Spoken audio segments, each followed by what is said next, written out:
시편 24편 말씀 함께 교독하겠습니다.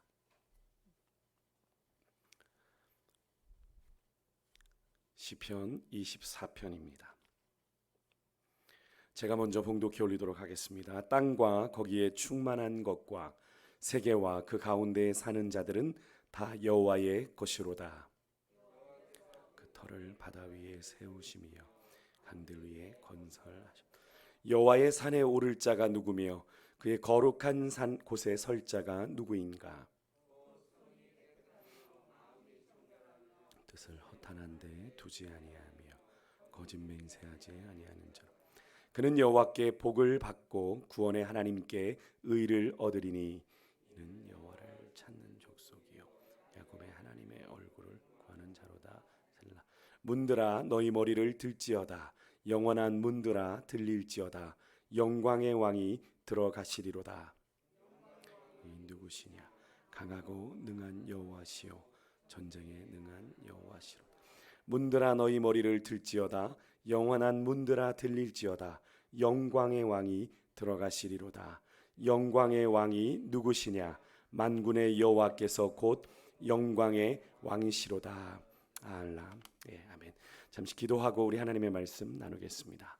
하나님 감사를 드립니다. 오늘도 저희들에게 7월 한 달을 또 시작할 수 있는 새날을 허락해 주시고 하나님 7월 한 달의 첫날을 첫 시간을 하나님 앞에 구별하여 드리며 주의 전에 나와 주님을 예배케 하시니 감사를 드립니다.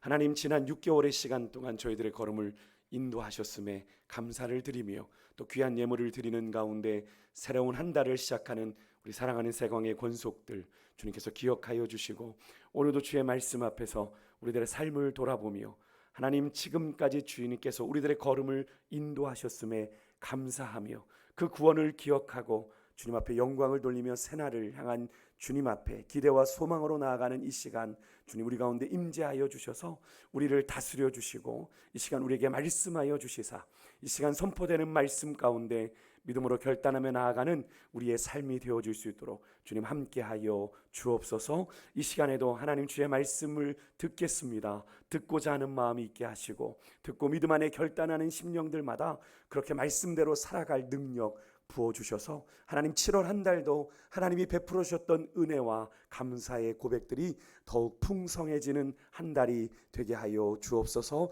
드린 손길들 위에 복을 허락하여 주시되 하나님 지금까지도 우리의 삶에 때를 따라 도우시는 주의 은혜로 함께하여 주셨던 것처럼 7월 한 달도 여호와 이레 하나님께서 준비하여 주시는 예비하여 주시는 그 복된 길로 우리의 걸음을 인도하여 주시는 가운데 늘 물된 동산 같은 은혜가 마르지 않는 샘의 축복이 넘쳐나는 귀한 삶 되게 하여 주시며 우리만 그 복을 누리고 끝나는 것이 아니라 그 아름다운 주님께서 허락하신 복들을 주변으로 흘려보내 하나님이여 정말로 우리의 가정을 살리고 일터를 살리며 우리를 부르신 삶의 지경에서 하나님의 구원을 증거하며 살아가는 우리의 삶이 될 수 있도록 인도하여 주옵소서. 이 시간에도 말씀하실 주님을 기대하고 감사드리며 축복하며 존귀하신 예수님의 이름으로 간절히 기도드렸습니다. 아멘. 저는 봉독해 올린 시편의 말씀을 가지고 하나님과 친밀한 한 달살이라는 제목으로 여러분과 말씀을 나누려고 합니다. 우리가 요즘 새벽에 시편을 계속 통독하고 있는데요. 이렇게 내려가던 중에 은혜가 되는 시편들이 있지요. 예, 오늘 새롭게 시작하는 7월 한 달 우리에게 주시는 이 시편 24편의 말씀을 가지고 약속의 말씀으로 붙잡고 나아가는 시간 되기를 소망합니다. 흔히들 시편은 기도의 책이라고 말합니다만 시편은 우리가 생각하는 그런 단순한 기도가 아니라 하나님과 친밀한 교제를 나누며 살았던 사람들의 기도입니다. 그래서 하나님을 향하여 탄식하면서 하나님을 향하여 울부짖으면서도 그 기도의 고백의 기저에는 뭐가 깔려 있어요? 하나님을 향한 믿음이 깔려 있어요. 무조건 울부짖는 기도가 아니라 하나님과 친밀함이 전제되어 있는 기도라는 것을 우리가 볼 수 있는데요. 그래서 시편은 그렇게 하나님과 친밀한 교제 안에 살아가던 사람들이 어려운 인생의 문제에 직면했거나 또 하나님과 더욱 친밀한 교제를 나누기 위해서 자신들의 갈망을 기도나 찬양에 담아 표현한 책이 바로 시편인 건데요. 오늘 우리가 함께 나누는 시편 24편의 말씀도 그 중에 하나이고 그렇게 하나님과 친밀한 교제 가운데 머무는 방법이 무엇인지를 우리에게 가르쳐주는 시편입니다. 여러분 철학자 탈레스는 우주의 근원이 물이라고 했습니다. 그는 물의 도시 밀레도에 살았던 사람인데요. 탈레스는 여행을 많이 다니면서 물이 없는 메마른 땅도 보았고 물이 풍성한 이집트의 나일강도 또 유프라테스강, 티그리스강도 보고 나서 탈레스는 우주의 근원이 물이라고 이야기를 했습니다. 이 말 한마디로 그는 철학의 아버지가 되었는데요.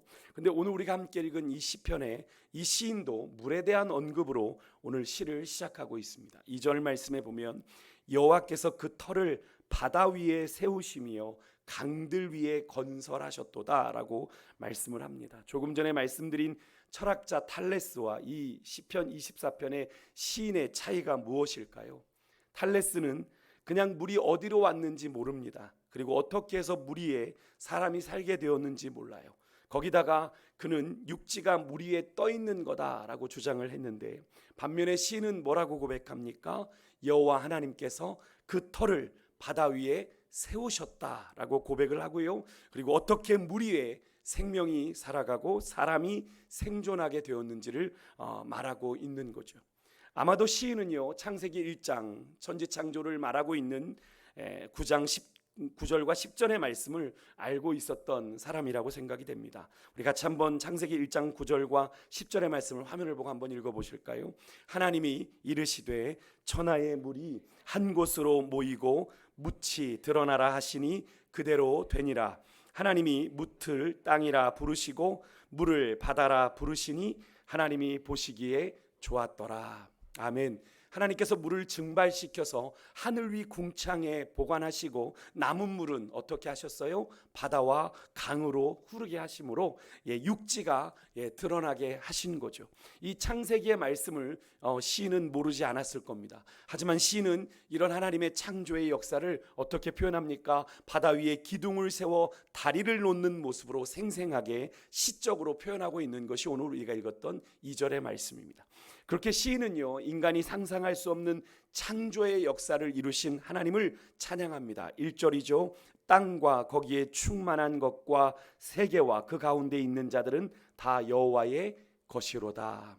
아멘. 여기서 세계라고 하는 단어의 의미가 좀 중요한데요. 이 구절에서 여기 세계라고 하는 이 단어는 바로 경작되어 소출을 내는 땅입니다. 그러니까 누군가가 경작을 해야 되는 거죠.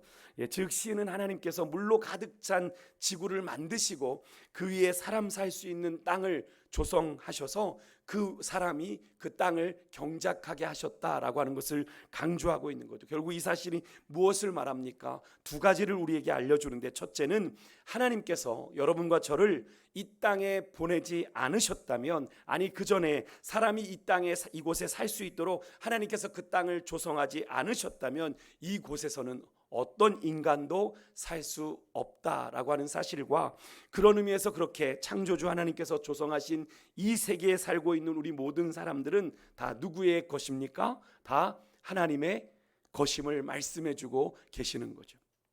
여러분 시는요 그렇게 창조주 하나님에 의해 이 땅이 존재하고 하나님에 의해 사는 존재가 인간이다라고 말을 하는 거죠. 그런 존재인 우리가 하나님을 떠나서 살 수 있습니까? 아니죠. 하나님을 떠나서 존재할 수 없죠. 이렇게 인간을 창조하시고 이 땅을 살게 하신 하나님의 소원은 무엇이었습니까? 바로 그 사람들과의 친밀한 교제였죠. 그래서 아담을 처음 창조하시고 아담과 하나님께서 에덴 동산에서 교제하시며 아담에게 권한을 이양하셨던 것을 우리가 볼 수 있지 않습니까? 그렇다면 우리가 어떻게 하나님과 친밀함을 나누며 살아갈 수 있을까요? 많은 사람들이 하나님을 찾습니다.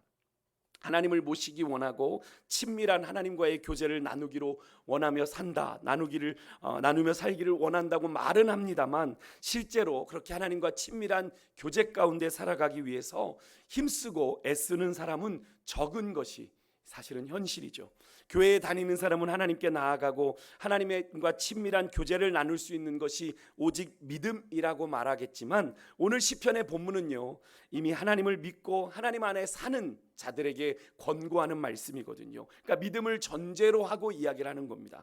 그렇다면 여러분 그 믿음 다음에 우리가 하나님의 거룩한 백성 되어지는 믿음 다음에 와야 할 것이 무엇이라고 오늘 시편 기자는 말하고 있습니까? 오늘 본문에서 시인은 4절에 이렇게 말합니다. 하나님을 모셔드리고 너희들이 너희들이 축복을 누리고 살아가려면, 한마디로 하나님과 친밀한 교제를 나누려면 반드시 너희 안에 갖추고 있어야 될 것이 있다라고 말합니다. 믿음과 동반된, 믿음을 기반으로 한 뭐가 동반돼야 되는지를 이야기하냐면 먼저는 손이 깨끗해야 된다라고 말을 합니다. 여기서 손이라고 하는 건 그냥 손이 아니죠. 뭐 더러운 것 만지고 나서 손이 더러운 것, 그런 개념을 말하는 게 아니죠. 구체적인 삶의 방식, 구체적인 삶의 활동을 말하는 겁니다. 그 사람의 손에, 그래서 이사야서에 보면 너희 손에 피가 가득하다라고 말한 건 뭡니까? 너희들의 삶에 피가 많이 있다라고 이야기를 하시는 거죠. 여기서 손을 지저분하게, 너희들의 삶을 지저분하게 살아가서는 안 된다라고 말하는 것이 바로 손이 깨끗해야 된다라고 말하는 거예요. 하나님 앞에서 우리의 삶이 거룩하게 구별되어 드려져야 한다는 이야기죠. 지저분한 손으로 하나님 앞에 나와 기도하면 안 된다라고 말씀을 하시는 거예요. 그래서 우리가 주님 앞에 나오면 가장 먼저 하는 게 뭡니까? 회개하는 기도를 드리는 거죠. 근데 여러분, 손이 깨끗하려면 마음이 청결해야 되는데요. 여러분, 이 마음이 청결해야 한다는 이 단어와 이 구절과 뒤에 나오는 허탄한 데 마음을 두지 않는다, 뜻을 두지 않는다라는 이 단어가 원문으로 보면 두 개가 좀 연결이 되어 있어요. 관계사로 연결이 되어 있는데, 관계사라는 건 두 문장이 앞뒤로 관계가 되어 있다는 거죠. 여러분, 마음이 청결하다는 것, 마음의 청결은 어디서 비롯되냐면 뜻을 허탄한 데 두지 않는 데서 마음의 청결이 나온다라는 걸 말하는 겁니다.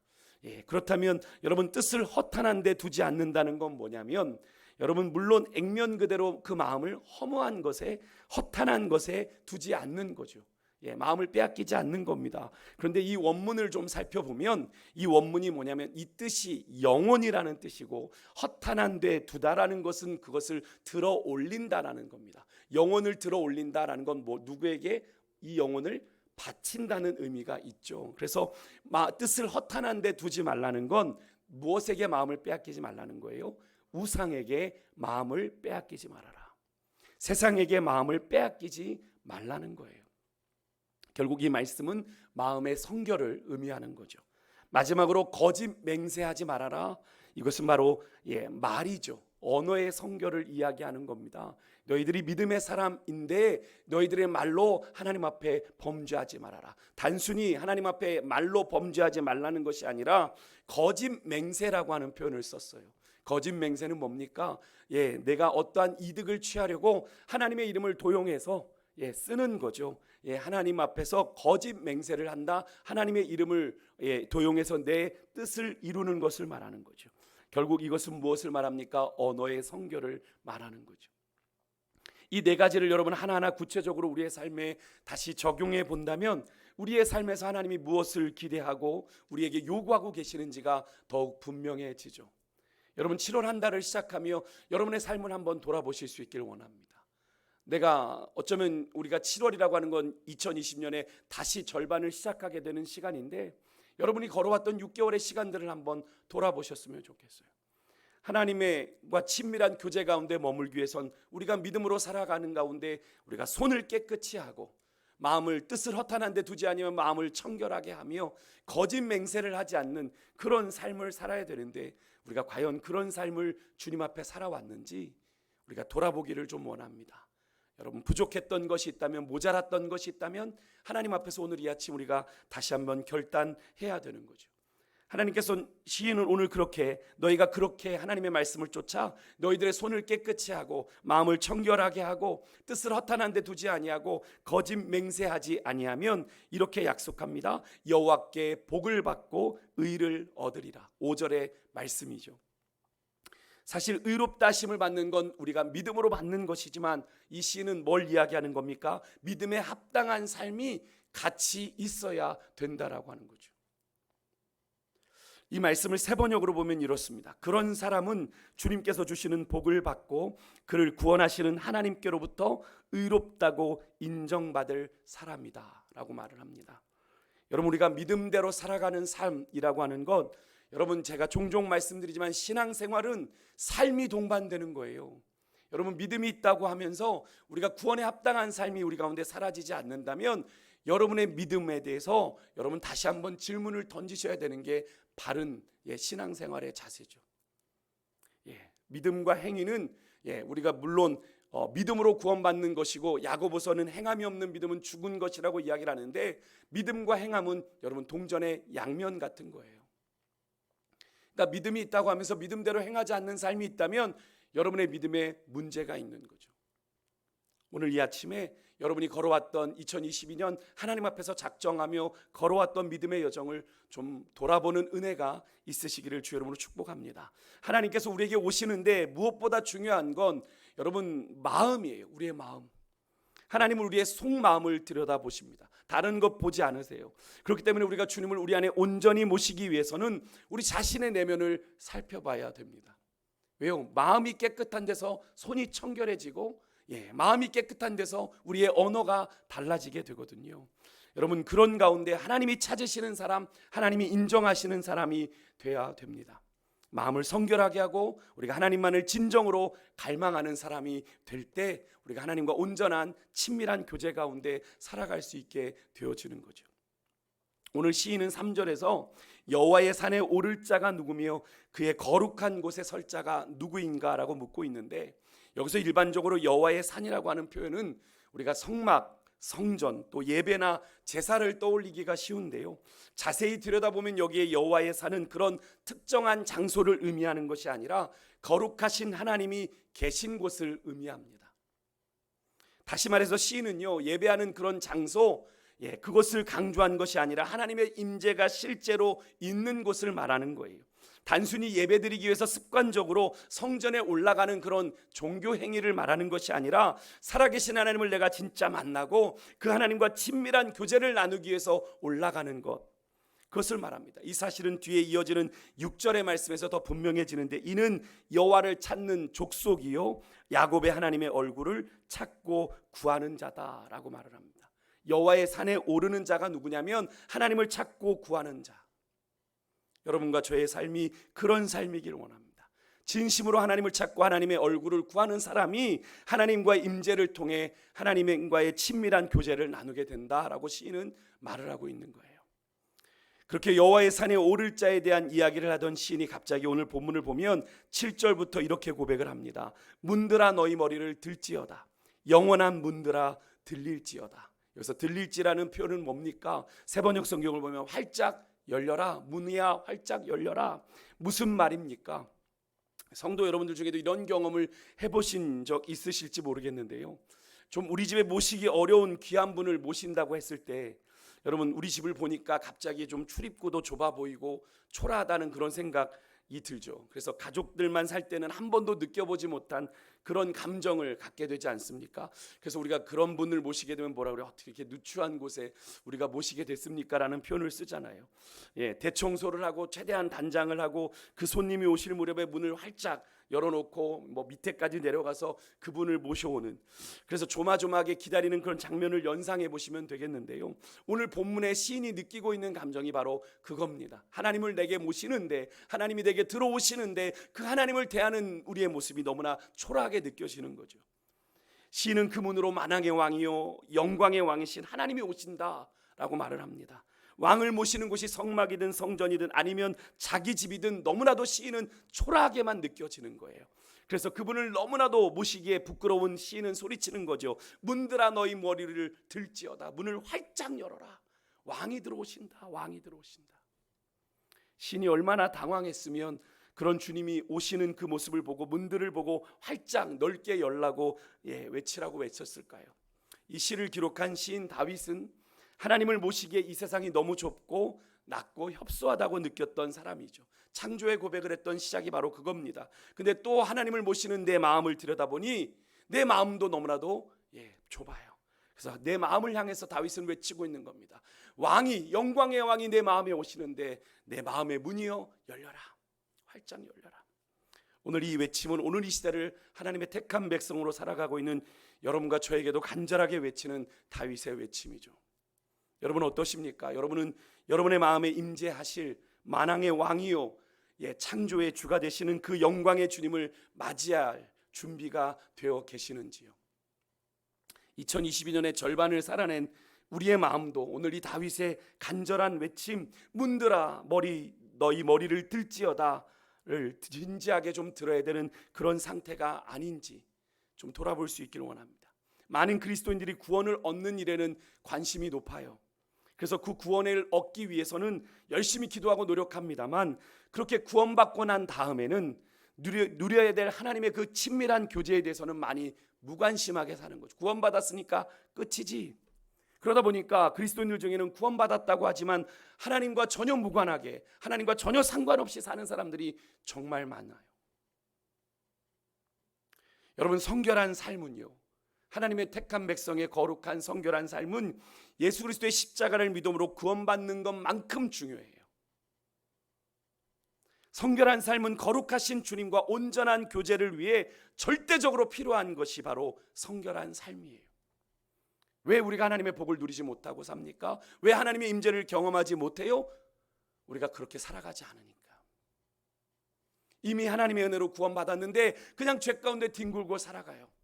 내가 떠나면 하나님의 은혜를 누리지 못하는 거죠. 둘째 아들이 아무리 그 아버지의 집이 부자여도 그 집을 떠나면 누리지 못하는 거예요. 여러분, 주님을 믿는다는 건 그 주님을 우리가 필요할 때만, 곤고할 때만, 다급할 때만 찾는 것이 아니라, 여러분, 그 주님과 매일 매 순간을 함께 동행하는 삶이고요. 그런 사람이 여러분 진정 하나님의 사람입니다. 바라기는 여러분의 7월이 그런 한 달이 되셨으면 좋겠어요. 우리가 어디 지역에 가서 한 달 살이를 한다고 이야기하는데, 여러분, 우리는 이 땅을 나그네 인생으로 살아가고 있지 않습니까? 이 세상을 우리는 한 달 살이, 어쩌면 1년 살이, 우리는 80년 살이를 하고 있는지 모르겠어요. 이 땅에서 여러분 어떻게 살아가시겠습니까? 우리가 그냥 되는 대로 살아가야 되는 삶이 아니라 주님과 함께 걸어가는 삶이어야 되는 거죠. 여러분의 7월 한 달이 그런 주님과 함께 친밀한 교제 가운데 나아가는, 주님과 함께하는 한 달 살이가 되실 수 있기를 축복합니다. 그렇게 우리를 구원하신 주님과 친밀하게 교제하는 한 달이자, 여러분, 그런 주님과 친밀한 동행으로 2022년에 남은 6개월을 시작하는 중요한 기점이잖아요. 여러분, 이 6개월의 시간이 영적으로 더욱 풍성한 은혜를 맛보는 그런 여러분의 삶이 되실 수 있기를 원합니다.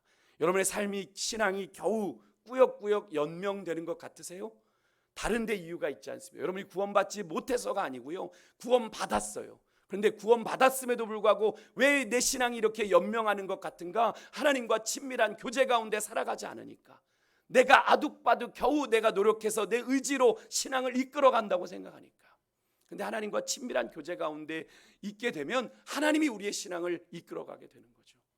하나님이 우리의 인생을 이끌어 가게 되시기에 삶의 풍성한 열매들이 맺혀지게 되는 겁니다. 여러분, 오늘 이 아침 7월의 첫날을 맞아 귀한 첫 시간을 구별하여 드리며 나오셨는데요, 여러분, 다른 것 여러분 구하지 마시고, 하나님, 내가 남은 6개월의 시간은 정말 우리 주님과 친밀한 교제 속에 살아가기를 원합니다. 하나님, 그것을 위해 내가 거룩하고 성결한 삶을 살아내야 되겠는데, 주님, 나를 다스려 주십시오.